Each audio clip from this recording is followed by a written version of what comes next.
Bismillahirrahmanirrahim. Əziz müsəlmanlar, bizə ünvanlanmış bir suala geniş şəkildə cavab vermək istəyirik.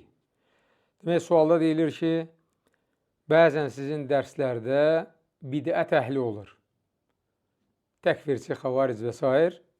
Elə bu səbəbdən də sizi ittiham edib deyirlər ki, siz bidət əhli ilə oturub durursunuz, demək onların tayısınız. Bu haqda nə deyə bilərsiniz? Demək, bu haqda ayə və hədisi deməmişdən əvvəl bir gözəl bir sözə rast gəlmişəm. Onu olduğu kimi oxuyacam, dinləyin.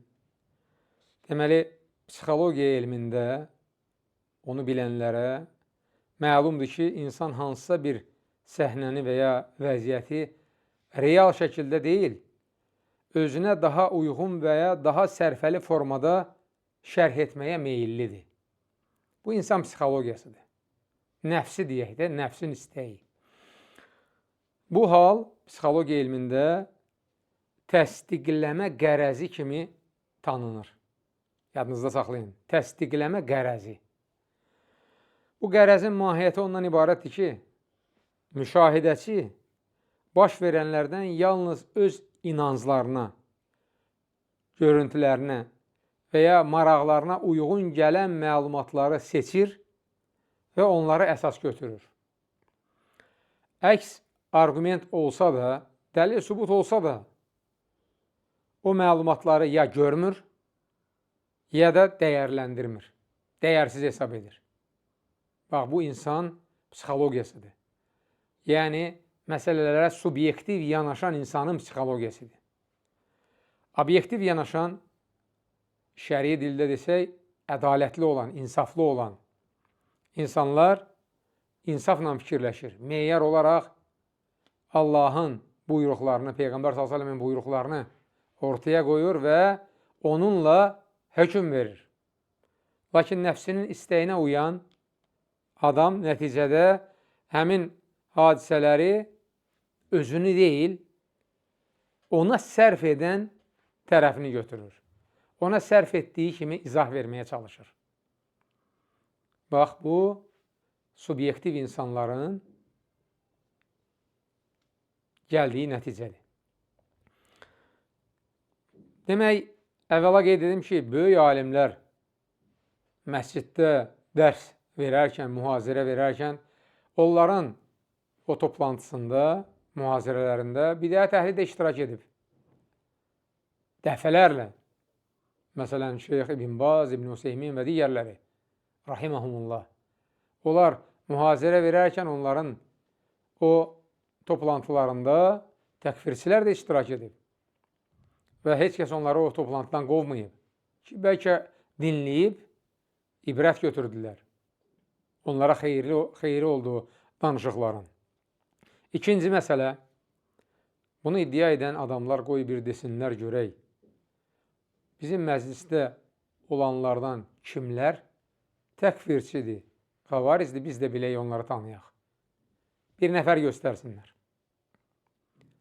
Və hətta göstərmiş olsalar belə, desinlər görək, o toplantıda iştirak edən bidət əhli toplantıda hər hansı bir iddianı irəli sürübmü?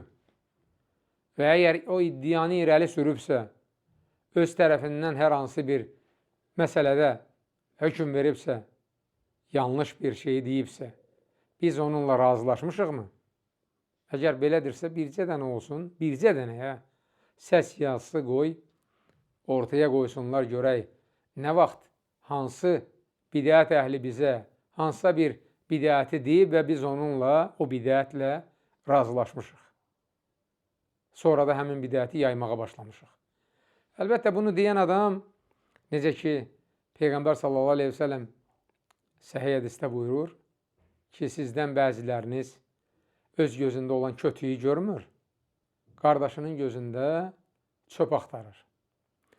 Quran-ı Kərimdə Nəcm surəsi 28-ci ayəsində Allah s.ə.v görün nə deyir? Onlar sadəcə zənnə qapılırlar. Zənn isə əsla həqiqət ola bilməz. Yəni, uzaqdan baxırsan, zənn edirsən. O zənn heç vaxt həqiqət ola bilməz. Peyğəmbər sallallahu aleyhi və səlləm oturub müşriklə söhbət edir. Yəni onu dəvət edir. Kənardan baxan adam deyə bilərmi ki, əgər o müşriklə oturub söhbət edirsə, gülə-gülə, əxlaqla ona salam verir, yer verir ona oturmağa və s. Kənardan baxan adam deyə bilərmi ki, Peyğəmbər də onun tayıdır? Müşrikə əl verdi, müşriklə gülə-gülə danışdı, müşrikə yer verdi, indi də onunla oturub şirin-şirin söhbət edir. Bu əxlaqdır. Əsas nədir? Müşrikin dediyi ilə Peyğəmbər s.ə.v razılaşdı mı? Əlbəttə yox. Eləcə də biz bidət əhlinə əxlaq göstəririk, salam verir, salamını alırıq, otururuq, gülə-gülə o ilə rəftar edirik, söhbət edirik, dəlillərimizi ortaya qoyuruq. Ancaq əgər o bizə hər hansı bir məsələdə bidət, fikirli bir şey desə, əlbəttə ki, biz bunu dərhal inkar edirik. Xülasə budur ki, zahirən gördüyünüz hər hansı bir məsələdə dərhal pis fikirləşməyin, dərhal qərar verməyin. Allah Subhanahu taala Quran-ı Kərimdə deyir ki: "Əsə ən təkrahu şeyən və huve xayrun lekum." Ola bilər ki, zahirən xoşunuza gəlməyən bir şey xeyirli bir şey olsun. Bizim hamımızın xeyrinə olsun. Və bir hədis var, möhtəşəm bir hədisdir. İstəyirəm onu danışım. Hər yerdə bunu danışasınız. Ki, zahirən baxıb hökm vermək olmaz. Yəni, hökm o mənada ki, zənnə qapılmaq olmaz. Pis fikirləşmək olmaz. Deməli, İmam Müslimin səhihində rəvayət edilir ki, Peyğəmbər sallallahu aleyhi ve sellem deyir ki, İsrail övladlarından olan bir qadın çay kənarında oturub körpəsini əmizdirirmiş. Bu vaxt bir zadəgan, gənc, gözəl geyimdə, özü də yaraşıqlı, boylu, buxunlu, bahalı geyim, bahalı at, ayaqqabısı, hər şey bahalı, gəlir, o qadının önündən keçir. Qadın bu gənci görəndə deyir ki, Allahım, mənim oğlumu da onun kimi elə. Üzr istəyirəm ifadəmə görə, uşaq anasının döşünü buraxır və dil açıb danışır, deyir ki, Allahım, məni onun kimi eləmə. Demək, beşikdə danışan 4 körpədən biri də budur. Bu möcüzədir. Danışır, deyir ki, məni onun kimi eləmə. Qadın təəccüb edir ki, uşaq danışdı özdə, dedi ki, məni onun kimi eləmə. Niyə? Səbəbi nədir? Uşaq yenidən anasının döşünə əməyə davam edir. Bu vaxt bir kəniz, cariyə, bir toplumun, qəbilənin cariyəsi, kənizi gəlir çayın kənarında paltar yumağa. Əynində də nimdaş paltar. Çox kasıb. Qadın ona baxanda deyir, Allahım, mənim oğlumu onun kimi eləmə. Bu vəziyyətə düşməsin. Yenə uşaq anasının döşünü buraxır və deyir, Allahım, mənə onun kimi elə. Allahu Akbar.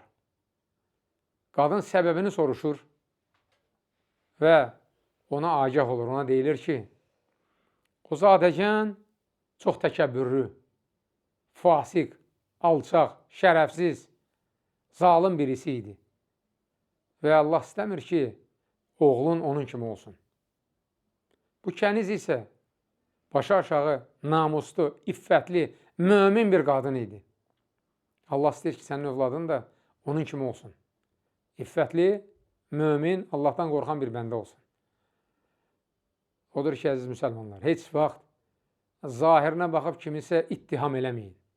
Məsələni dəqiqləşdirin, ondan sonra qərar verin kiminsə barəsində.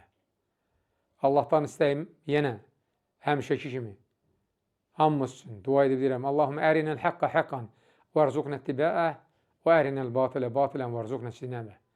Allahım haqqı bizə haqq olaraq göstər və bizi haqq yola yönəld.